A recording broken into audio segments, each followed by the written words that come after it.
On this edition of the Coffers, chirp chirp.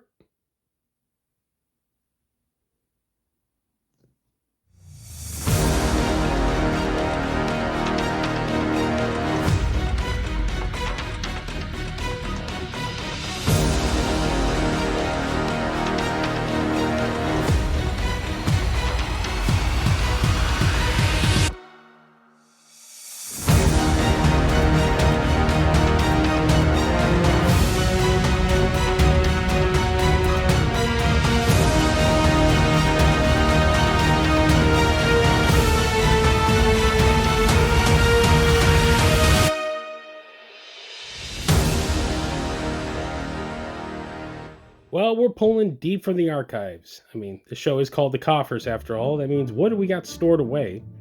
And I figured we go a little old school today and look at one of the rare streamlined Bandai figures that are out there today. We're looking at Kamacuras. Now, for those new to the fandom and don't know what the heck this guy is, well, he was one of three major villains. Actually, no, I take that back. One of four in the kind of slightly maligned Son of Godzilla. I say that because, well, that movie kind of gets a bad rap because it's a little hokey, a little corny. It's got that frog-looking Godzilla on there, big, chubby, put on the dad bod. But I enjoy it, as I've said. No such thing as a bad Godzilla movie. But I wanted to kind of show off this bad boy, as he is one of the seminal pieces of my collection. He's also kind of hard to come by.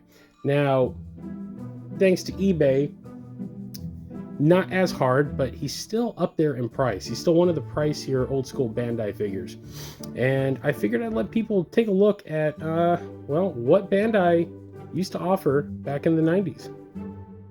So back in 1993, when the major Godzilla movie at the time, which was Godzilla vs. Mechagodzilla 2, I say 2 with parentheses, was coming out, Bandai had started really cranking out the archives of monster figures to be made into toys. Not unlike what they're doing today, but one would argue the toys were better quality back then, and I can't argue with that. That said, Kamacuras is a pretty deep cut. I mean, at that point, he had not been seen in any Godzilla movie in nearly almost 25, 28 years at that point. But Bandai said, nay, the children want a bug to play with. And so they gave him to him. Now, here's the thing.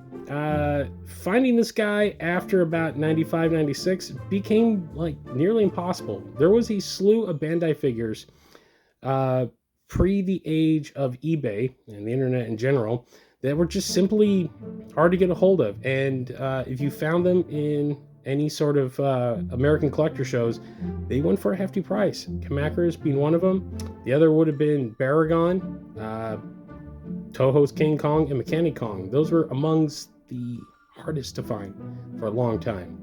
Now, because of eBay, they did come down in price, but Kamacuras here still fetches a pretty penny, if you will, because, well, not Toho, but Bandai simply has not remade him. Now, there are other versions out there. There's little Gashapon style figures, and this bad boy did make a return in Final Wars with a brand new design. And there's a couple of little figures of that guy out there.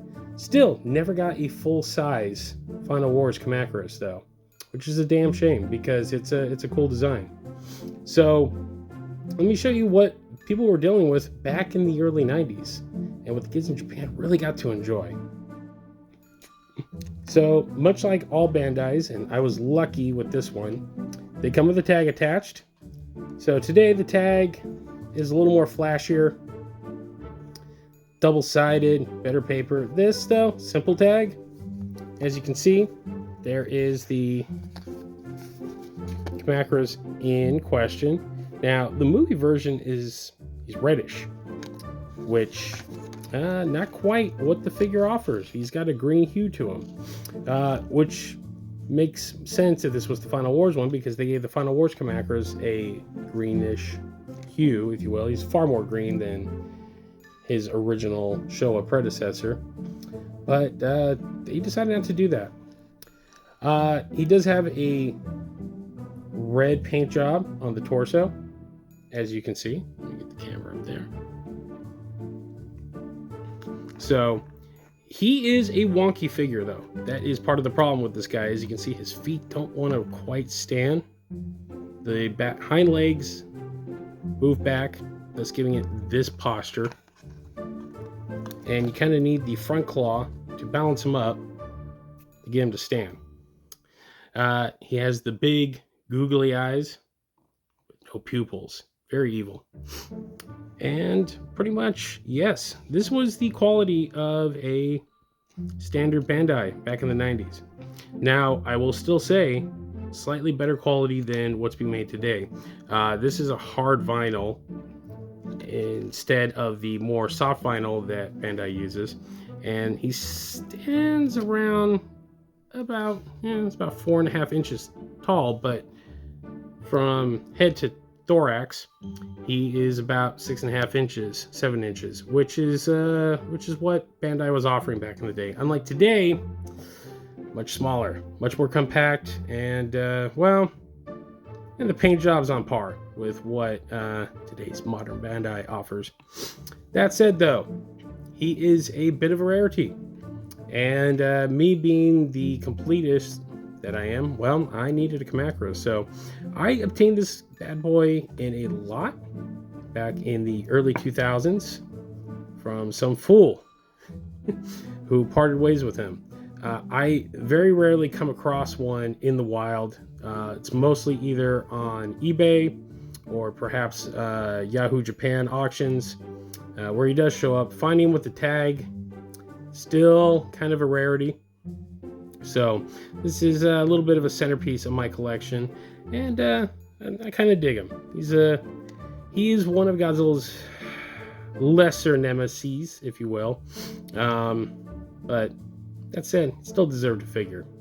And ironically, we still have yet to this day have gotten a Kumonga or Spiga, depending on which name you prefer to go by, from Bandai in this scale.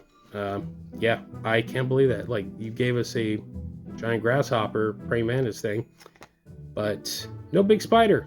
Come on, it's a big spider. Look back there. You still see the markings of the tag right there. So just give you another real quick idea. And of course, there he is right there. Now, the idea was these things would be on display, hung up like this, pick it off the shelf, take it home, kids rip off the tag, and go and enjoy. So the one downside to these older figures is that if you bought them from collections that they were originally kids' toys, these things scratched easily. The paint flakes rather fast. I'm at a loss for a good pun for it, so you'll have to pardon me on that one. But that said, he's still a cool little figure. I love him to death. So yeah, that is what is in the coffers today. A old school look at what Bandai used to give. And there you have it. That wraps up this edition of the Koffers. Remember, if you like what you see, we do have a show. It's called The Kaiju Kingdom Podcast. You can find us at thekaijukingdompodcast.com. And if you don't like downloading, well, you can also stream us. We're available on Stitcher, iTunes, and wherever else you find better podcasts. We're also on social media. You can drop us a message. Let us know what you think. We're on X at The Kaiju Kingdom, Instagram at The Kaiju Kingdom, and Facebook.com/The Kaiju Kingdom Podcast. And that'll wrap it up for this edition of the Koffers, everyone. Thanks for watching, and we'll see you next time.